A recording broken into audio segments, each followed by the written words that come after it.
DSP tries it. What is up, everybody? DSP here, and welcome to another edition of DSP Tries It. And for the first time in quite some time, we're not doing food, which I think is a good thing. The series is getting back to its roots where I'm doing more of a variety rather than always food, always food. It's just that there was this one string of products at a certain fast food chain that I was really trying to try them all out because they had them all new products back to back. But anyway, today's episode is going to be covering another controller. Now, this controller, just to clarify, is available both for the Xbox 360 and the PlayStation 3. I purchased it for the Xbox 360, but I've seen the PlayStation 3 version in stores, and it looks almost identical, okay? This is the Fusion Tournament Controller from Power A, okay? Now, first thing to cover here, it is a wired controller. Okay, it is expensive. It is $79.99 United States currency, USD, when I bought it several months ago. Now, I bought this in the fall of 2012, and I bought it as almost a replacement for the previous controller that I had been using, which was that Razer Onza, which I reviewed and said it was awful, because it is. It's a piece of crap. So I've been using this for at least a solid 4 months, if not more, on my Xbox 360, and I finally feel that I've put enough time into using it to fairly review it and let you know what I think about it. Now, first of all, what we're going to do is take a look at the controller itself. You've got, as you can see, thumbsticks that are much bigger than the standard Xbox 360 thumbsticks. Here's the standard Xbox 360 controller. Comparing it, well, no, that's not going to help. Comparing it, there you go. You see, it's really almost like double the thumb space on those thumbsticks. But size-wise, it is identical to the size of the Xbox 360 controller. So you don't have to worry about, uh-oh, this is too big or it's heavy. In fact, I'd say weight-wise, it's lighter than a standard Xbox 360 controller, because remember, most of these are wireless and they hold batteries or battery packs. It makes it a little bit heavier. This is a little bit on the lighter side, okay? So, you've got your thumbsticks, which are actually rubber coated, just like a regular Xbox 360 controller. You've got a D-pad that is a traditional D-pad, okay? It's not the D-pad on the Xbox 360 controller, as you can see, is a round circle pad. This is a traditional D-pad that actually does give better control, especially if you did want to use this for, say, fighting games. It's actually viable to use this D-pad for fighting games because it's a traditional cross D-pad. You've got your Xbox button. Your back and start buttons are actually right there above it. And you've got your primary buttons here. Now, just to show you, it's more of a flat layout than the standard Xbox 360 controller. And so, for situations where you need to tap buttons rapidly, this controller is pretty good in that regard, okay? But besides that, they're pretty standard. They're flatter than the buttons on the typical Xbox 360 controller, so they give you better response. What you see here are the grips. Now, this controller comes with 2 sets of interchangeable grips. One set is more of a finish of, say, the standard Xbox 360 controller. See how it has that kind of that glossiness to it? But I didn't really like that set because that can build up to be very greasy, especially if you're using a controller over the course of a day and, oh no, I touched my hair, I touched something else, and now it comes greasy. It also has this. This is the set that I use. This is a matte finish, meaning it's not glossy at all. As you can see, there's no real shine to it. And this actually, for over the months that I've used it, as you can see, has not built up any grease whatsoever, is not dirty in any way. It's actually a really nice feel. Whenever I pick up this controller, I feel like, wow, I have hold of it. It's gripping. It's not sliding. It's not any kind of a greasy hold to it. Alright? Let's look at the back of the controller. As you can see, you've got your headphone jack on the bottom. On the top, you've got your typical shoulder buttons and your triggers. Unlike that Razer Onza, these triggers are pretty standard. They do have the little bit of additional hang-off there, but they're very responsive. I found them that in shooters, in games where you have variable adjustment of trigger pressure, it works really well. So, control-wise with this controller, I have no complaints whatsoever. If anything, I actually feel that the thumbsticks themselves are actually a little bit more precise than the standard Xbox 360 controllers, okay? So that's the basic controller itself. Now let's get to the bells and whistles, because you know when you're paying $79.99 for a controller, you say, what am I getting additional That's not just a standard controller. Well, on the back here, you've got a button, okay? It's got a little star on it. I know you probably can't, it's not focusing. There you go. When you press this button, the controller cycles through 5 different illumination modes. So let me show you. You've got red, green, and I know it's kind of a little bit hard to see, I apologize. Dark blue, purple, or almost pinkish purple. It's a lighter purple, definitely. And a light blue, okay? And as you can see, both the thumbsticks and the face buttons glow when you press this. Or you can turn it back off. And that's all from pressing the button. Obviously, the controller needs to be plugged in for that to happen. And it's a nice addition. Does it add anything to the controller? I mean, not really. It's cool to show off, or if you want to say, wow, I spent a lot of money on a controller, did I get any kind of a cool swag kind of a thing? That's basically what you get for it.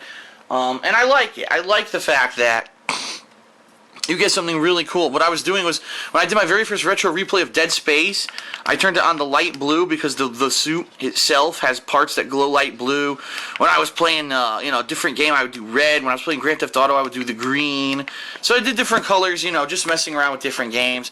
But I found that after using it for like a month, I pretty much didn't use the colors anymore. The appeal of it kind of died out. Now, it's important to know, this has a very long cord, and the cord, as you can see, is that mesh kind of a cord. It's not a standard, just kind of faux rubber cord. It's that mesh style cord that I really like. And I believe it's about 9 feet. Let's double check. It actually says on the box how long the cord actually is. 9.8 foot cord, or 3 meters for those of you who are on the metric system. So pretty cool. I definitely like that fact that it has this cord that is very, very long. That's a definite plus, okay? Doesn't have any programmable buttons. That's the one thing I would say for a tournament grade controller. Nothing is programmable. It's pretty standard in that regard. And just so everyone knows, at the end of the wire, I'm not going to show it here because it's plugged into the 360, so I could show you the colors. But it does have the breakaway for the Xbox 360. So that if you accidentally yank it, even though I don't know how you could yank it more than 10 feet, but if you do yank it, it'll disconnect that way rather than yanking the USB out of your Xbox 360 and potentially damaging your system by pulling it off a shelf. Now, in addition to all what I just showed you, it does come with a few other things. It actually comes with this. This is a kind of a latex rubber, I don't know if it really is latex, but a rubberized cord grip. And the way it works is you would wrap the cord up and you use this to basically secure the cord like so. Hold on. You would put it, you would put it through the loop like that, and then you would basically push it onto those pegs there, and it would hold it in place and hold the cord tied together. So if you do need to pack up this controller or travel with it, or you can't have it running across your floor all day, it comes with a cool thing to tie up the cord, and that's a cool added bonus. And the final added bonus that this controller comes with, I'm going to show you right now, actually has to do with, of course, the packaging is nice and fancy, as you can see, but when you go inside, I can't get the top off. Hold on a second. I actually have to lift the top off here. Okay. As I said, it comes with soft touch grips. That's what I'm using now. I guess matte grips were the standard grips that I said I didn't like because they could become greasy. But it also comes with a mini screwdriver, and I'll show you what that is. By the way, this is the carrying case that I'm about to show you, but this is the toolkit that it comes with, and I'm going to open this up and show this to you as well. Because they were smart. Rather than saying, oh, we have adjustable grips, but figure out how to get it on and off yourself, they said, no, we're going to actually give you the shit that you need to actually remove the grips, which is very smart of them, at least in my opinion. So, what do you get? You get, as you can see in here, these were the matte grips that I removed from the controller. They are, you can see, they're a little bit more glossy than these. These don't really have the shine that those do. These are a little bit more of a glossy feel to it, and that's why I didn't like the way that they were accumulating almost, like I said, grease, sweat, and everything from using the controller.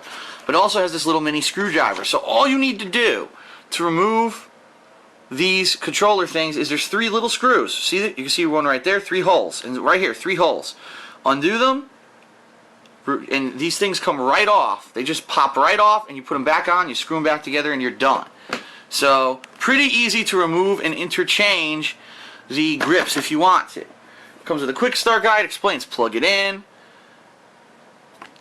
On the back, very quick instructions on how to actually remove the grips and then reinstall them. Explains how to press the light to go through the LED colors.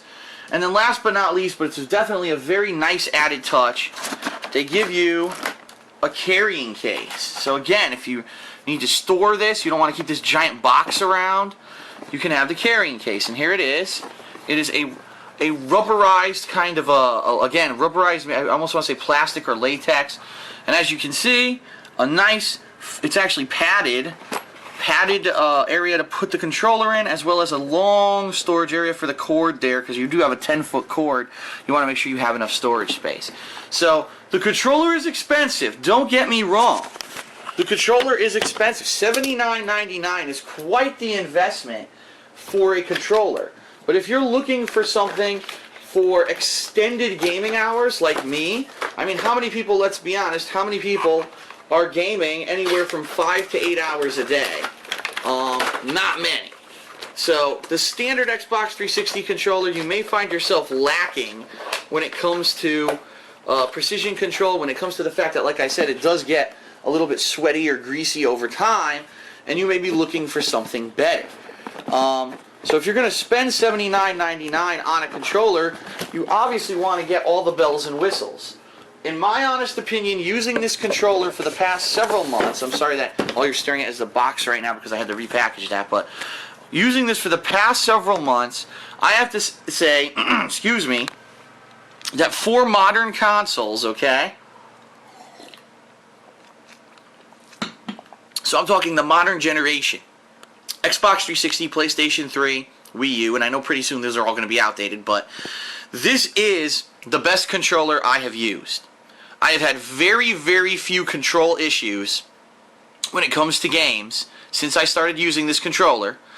And the bottom line is the only control issues I usually have are based off of the software, not off of the controller. This controller is exceptional. The thumbsticks do not stick. As you can see, the thumbsticks do not wear. And I think that is one of the major differences between this controller and both the standard Xbox 360 and other controllers like the Razer Onza that I've used. They don't wear at all. And not wearing out is a great feature to have in a controller, because that means, you know, using this for a year, 2 years, it's probably still going to be in pretty damn good condition. So your $79.99 is a great investment because you're probably not going to have to switch out to another controller. So, what are the pluses? The pluses, I would say, the enhanced D-pad that you can actually use for fighting games, the enhanced thumbsticks with the larger radial pads are definite plus.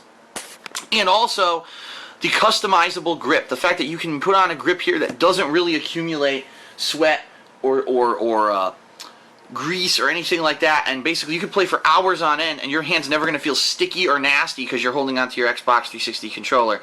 That's the plus. And also, of course, the bells and whistles. You've got the colors that you can do, and you've got, you know, the nice cord wrap, and you get the travel case. What are the negatives? The number one negative, honestly, is the price point. $79.99 for a controller is a very, very steep investment. And I could completely understand if there are people out there who are just turned off from the price point. I mean, they call it a tournament controller. They're saying if you buy this, you should probably use this in competitions to get your money's worth. And I completely understand that. For the common person who only games a couple hours a day, you know, a few times a week when they get the chance, this probably isn't worth the money. But for someone who's going to be gaming on an extended period of time, someone like me who makes gaming for a living, and you really need to have something that's reliable and you know, is durable and is going to last, I think this is probably going to be right up your alley. Now, I'm aware that since I did my last review, there are a lot more of these gaming style professional tournament grade controllers. I may be looking into them in the future, but as of right now, the Fusion tournament controller from Power A is pretty much my pick for best controller out there right now, unless I play with something better. It's better definitely than the standard controller that comes with your Xbox 360. It's better than the Razer Onza. Again, very durable, lots of bells and whistles that are going to make you feel like you had a good investment of your money. Okay? The only real negative that I have to say about the controller, it doesn't have programmable buttons. And a lot of the other controllers out there today are allowing you to do programmable stuff if it's like these pimped out controllers that you're buying that are supposed to be tournament level. This controller does not have that. So if you're okay with that, if you care more about precision control and durability and something that's going to last, then this is your controller. So the Fusion Tournament Controller from Power A, I actually give it a 4.5 out of 5. One of my highest rated products ever here on DSP Tries It. The only downside being the price is very steep, and also there's no programmability in the buttons. So good job, Fusion. You guys did a good job with this controller. I'm enjoying it thoroughly, as opposed to the past controller that I bought from Razer that I hated. Definitely worth the money in my opinion, and I'm going to continue to use this for all of my gameplay and playthroughs. Alright, so that's it for another episode of DSP Tries It. I hope you enjoyed it, and I will see you next time.